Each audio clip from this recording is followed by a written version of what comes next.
Hey guys, welcome back to Medical Coding with Blue. Today's episode is all about, is medical coding fun? It's answering this question anyway. So if you're brand new to my channel, welcome. I am Blue. I'm a medical coder. I have been a medical coder for over 10 years. I really love to share the things that I know with all of you. So I hope you'll take a second, hit that subscribe button, smash that like button, and at the end, if this video helps you, I hope that you will share it. So let's get started. Okay, a lot of times people will ask me, is medical coding really stressful? Is it fun? What are some of the positives about it? I get a lot of people saying that they hear a lot of the negatives. What are some of the positives? And is one setting more or less stressful than the other one, like inpatient versus outpatient? And we're going to talk about that today. All right, so let's get into it. I will start off by saying this, though. These are my opinions. You are asking one of the most biased people in the industry if medical coding is fun. You are asking, it's like asking the resident nerd what their favorite book is. Oh, there's so many to choose from. That's the way I am, okay? So, but we're going to talk about some of the fun things. And of course, I'm going to tell you guys some of the things that's more stressful and things like that. So that way, it's not just the rosy picture. I want you guys to get the full picture. I want you to really kind of understand what you're getting yourself into. All right. So there's two types of settings in medical coding. There's the outpatient setting, which is like your clinic visits and anything that is related to patients being seen like the same day. These are like outpatient visits, okay? Outpatient. And then, of course, you have the inpatient side, right? Where inpatient is just like it sounds. They are staying in a hospital. They are getting care around the clock. And that is inpatient. All right, so with this in mind, people want to know, is one more stressful than the other? Is there any benefits to going one way or going the other way? It balances out. And I think in terms of how you see things and how you consider it to be fun or not fun is really up to the individual. I always say this, the caliber of every medical coder is different. Some are very driven and very high caliber, and there are others that just want to collect a check and go home, and this is a good paying field, so they're just going to do the bare minimum, and they're not even going to try to push and learn more. The thing about medical coding is it's a commitment. It's a commitment first and foremost, and how you mentally look at it, how you look at the challenges, right? Because medical coding will present challenges for anybody, even the most educated. It will still present challenges for everybody. The thing about doing this is all you need to start is a high school diploma or a GED, and then you can go for your training program, and then you can get certified. That's it. We don't need to have degrees, okay? And because we don't need to have degrees, a lot of us haven't spent as much time in school. So really, it's on the individual to do that additional learning on their own. And anytime you spend time additionally learning things, medical terminology, anatomy, physiology, pharmacology, anytime you spend doing more studies on those things, it's going to get easier whether you are in the inpatient side or the outpatient side. Now, the inpatient side, yes, it does have the advantage of having a lower number, right? That is what they need to produce every hour, right? So the average is like 2 to 3 charts per hour. And you may think, wow, 2 to 3 charts, that's no big deal. That should be easy to get through. But with inpatient coding, you are looking at the entire stay of the patient. So it really does depend on how long they've been at the hospital. Did they stay there 5 days? Did they stay there 10 days? When I first started in this business, my second job, I did inpatient professional services, and we had patients that were in there for 20 and 30 days. So I can just imagine what the inpatient coders went through, because you have to go through all of their encounters, you have to go through all of their pathology reports and their radiology reports and anything else that you have to look at to make sure that all of the services are being captured from that visit. Now, because there's different rules, the outpatient side is going to show that there's going to ask for more, right? The outpatient side, they average anywhere between 90 per day to 120 a day, 125. Some places it's higher than that. At my facility, we are between 90 and 120 encounters per day on the outpatient side. Now, I do 90 because I work in a specialty clinic, which is orthopedics and podiatry. Those are specialty clinics. Anytime you have like specific, like cardiology, ophthalmology, those are specialty clinics. When you get into like family practice, those are a little bit higher because they tend to be a little bit more straightforward with what is going on in those clinics. With the specialty clinics, it gets a little bit more in detail, okay? So is it fun? Is medical coding fun? That is the big question here. But of course I had to lay down the groundwork first. It is fun because it's dependent upon how you see what's in front of you. If you start looking at the whole picture, you're going to see everything that you do need to learn, right? You're going to need to learn very much details about the disease process of this particular specialty, or you're going to have to learn different rules about coding the diagnoses or different rules about coding the procedures, okay? And these are things that you'll find out along the way, but you have to be open to knowing these things. And you have to know in the beginning, there's going to be a lot of things that you don't know. And there's going to be times when you're going to feel uncertain, and maybe that's not going to feel like the most fun feeling in the world, and I get it.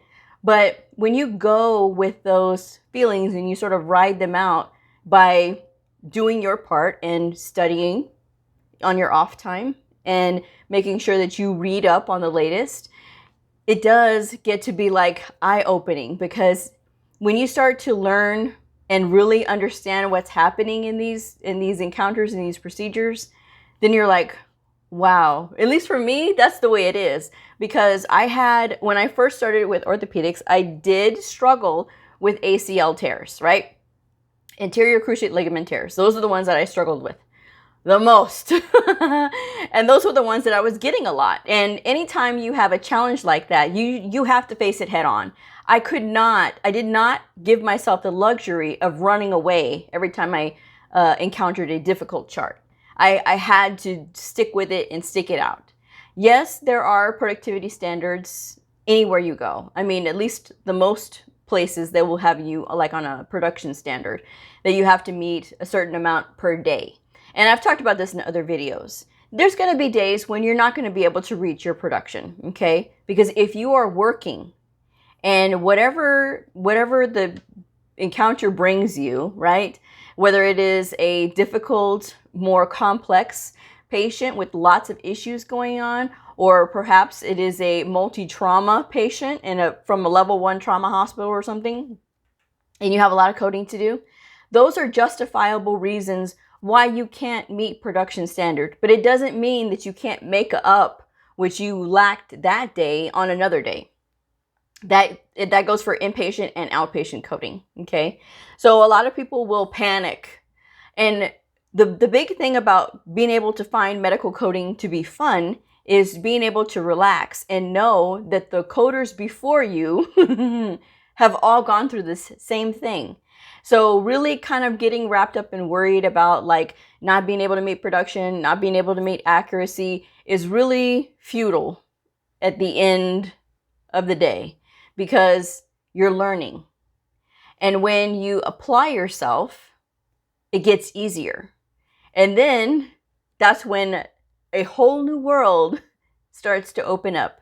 When you let yourself go through the process of learning, of asking questions, of having those experiences where maybe there's a little bit of unpleasantness. Sometimes providers get upset, and they get upset when people don't apply themselves or when people don't know things. But they are always willing to help if you ask the right way, right? At least most of them are. That's been my experience. If I have a technical question, I will go very directly and I will be very firm about it, very strong about it. I have a technical question. So immediately they know, okay, technical question, they got their ears perked up, and I'm not going to go to them saying, I'm sorry, can you help me? No, because while some providers may be okay with that, not all are. They're very busy and they have things to do. They don't have time to be milly-mallying with somebody who is very unsure. You need to go up to them as alpha as you possibly can, because these are alpha personalities. And working with alpha personalities, I have found over the years that I really enjoy, even though sometimes it does present a big challenge because depending upon the person. But the fun part is when you charm them and you are able to make that connection with them and you start to form those good relationships with them. That is one of the most fun things, at least for me. When I think about the fun things about medical coding, I think about the relationships that I build with my providers. And then the fact that I'm teaching them along with them teaching me. So we're learning from each other. And I am a nerd, guys. I mean, that is what I am. Like, to my core, I am a nerd. So you talk to me about books, you talk to me about, you know, science, you talk to me about those kinds of things, medicine, I am riveted. But that is me, and that is why I enjoy what I do. You have to have a good mental attitude when it comes to you're approaching something new. And even if you're getting into medical coding later in the game, it's all right. I've known plenty of ladies and men who have been a little bit older and gotten into the field, and they're thriving, you know, because they really sort of went with it and they sort of embraced everything. They embraced the uncomfortableness of the first time they have to go and talk to a provider or the first time they have to give a class. Now, don't panic. Classes, okay. When you really start to dig deep into, you know, coding and everything, and say you're getting established in your clinic and they ask you, because this may happen if there's nobody designated to do this at your facility, right? Or your doctor's office. They may ask you, hey, can you do an in-service or like a class for us? Can you put one together? And then you may think, oh my God, I can't do that in front of all these people. Don't think that. It is so much fun. Like, that is like my most favorite thing. Like, whenever I have to do a class, I'm like, ooh, I'm excited. So I will, you know, spend the entire like couple of weeks or whatever. If I know it's going to be in a couple of weeks, I usually schedule it, and, you know, I have to put together like a slide deck. I do it very short. I do like no more than 10 slides, because nobody wants to be in a half-hour class or an hour class with 25 or 30 pages. Think about the times that you've been in a class before. Do you want to see a big, thick packet of stuff that you got to look at? No. You want something that's very brief so that way you can talk about it. And the more you start to learn about how to talk to people, the more fun it's going to be, because that whole diagnosis code book is going to really open up to you, because then you're going to start to understand through talking to providers what you're really looking for. Then it's going to really start to make sense. And then you're really going to start to say, oh, okay, well, now I know this is a more specific code for this condition, because there is basic codes and there's more specific codes. And you always want to go for the most specific code. But sometimes with providers, they don't exactly know what it is that coders are looking for. And we need them to provide us with the most detail that they possibly can. But it comes from communicating. And again, that's a fun thing in medical coding. At least it is to me. And before you say, well, you know, I'm really introvert and I don't really want to talk to people. When you find passion in what you do with your work, so you'll find sometimes, okay, not for all, but sometimes, that shyness sort of starts to melt away and you start to sort of come out of your shell. Because believe it or not, by nature, I am a shy person. Yes, I know the personality on the videos, you're like, no, you're not shy, you know.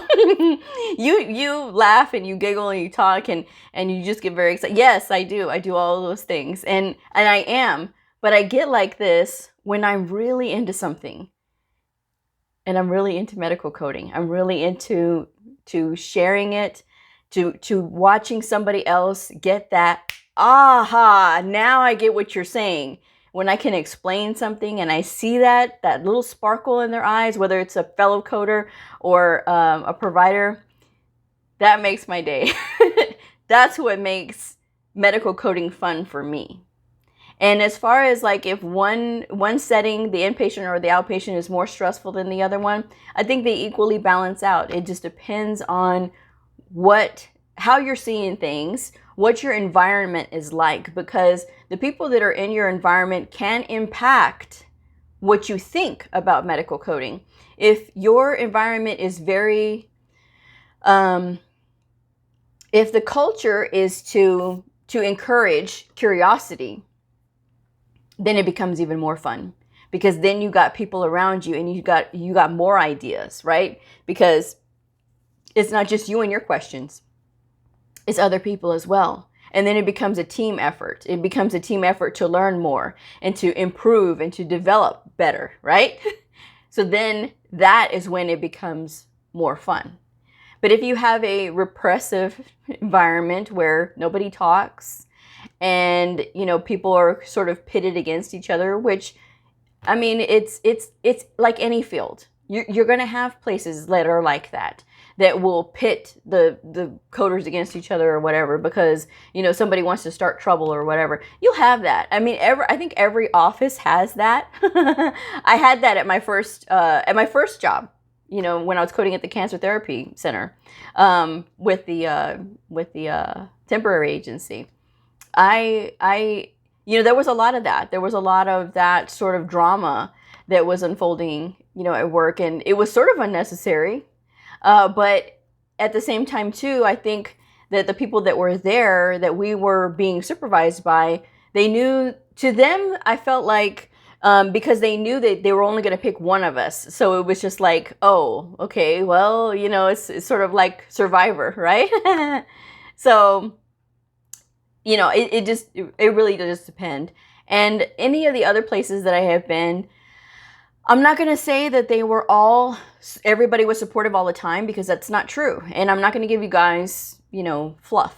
You know, there have been times when, yes, other coders, they get to be a little selfish with the records, or, you know, whatever the case may be. But it's really going to go back to how you take it and how you can focus on the mission. How can you focus? How can you make sure that you stand by what you're doing?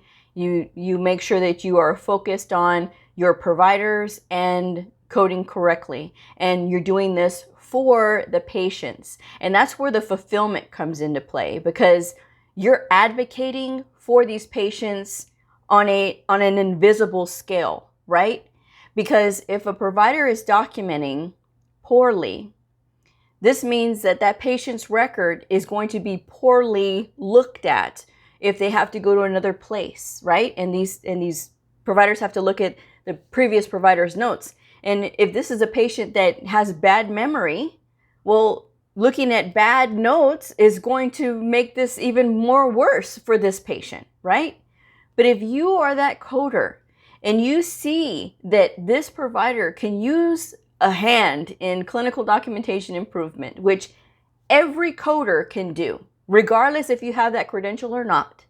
Every one of us is capable of doing it, because we know and we understand what we're looking for. And not to make the provider, you know, bloat up their note, but to be more detailed with what they're documenting, because they need to know if they're taking care of wounds. Are you putting the measurements down? Sometimes providers don't know this. Believe it or not, they don't always know this. And they're like, why do I need to do that?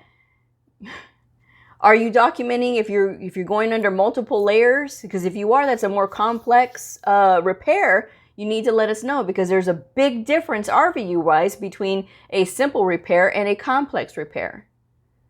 So digging in and learning those little details about your clinic, that is fun. Because when you have that aha moment, you're like, aha! And I will bring up new technology that we had gotten last year. We had gotten new technology in the ortho clinic. And, you know, just hearing the buzz about this new technology that had come to our facility. And it's a robot. It's a robot that assists with the joint reconstructions, or the joint replacement, not joint reconstruction, the joint joint replacements. And it was so exciting, but it was a group effort of like, okay, let's find this code, you know, because I had heard about it from the other staff, and being the coder, you know, even though I don't code those surgeries, because the inpatient coders code those, I still needed to know what the code was. So I was able to find it, and it was just like, oh, okay. And I shared it with the providers, and they're like, wow, you're really on this. That to me was fun. Finding that code, looking the code up, and the code that I had gotten the first time, it was incorrect. And I knew it by reading the description of the code. So I knew I had to investigate more. And I eventually found the code on the internet. You know, I was able to do some research, and I was able to find the perfect code. And I was like, wow. But had I not taken these steps, other people would have used the other code, thinking that that might have been the correct code, when in fact, I was able to find the correct code for the inpatient professional services coders, you know.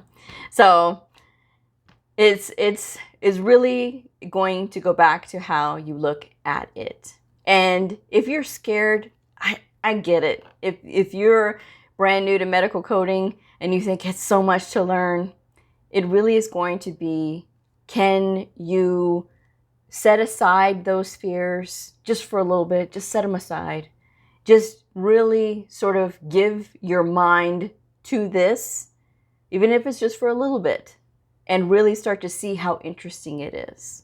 And especially if you love science and if you love medicine and things like that, it's going to get more interesting as the years go on. And you may not have your aha moment right away. Okay, you may like where you start working, you may enjoy the people that you're with, but you won't really know that until you get that thunderbolt feeling. And my thunderbolt aha moment happened in 2014. And I've been in the field, you know, for now just over, in 2020, it's just over 10 years. So, you know, I didn't get it until about 6 years ago. So that's incredible. To me, it is incredible, because it's like, wow, now I get it. Now I know where the fun comes into play, because there is your run-of-the-mill coding, but then there's the, oh, let me see if I can figure this one out.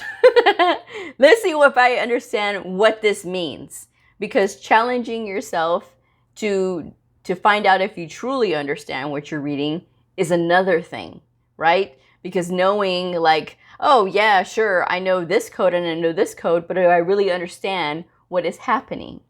And so that is the other fun part of it.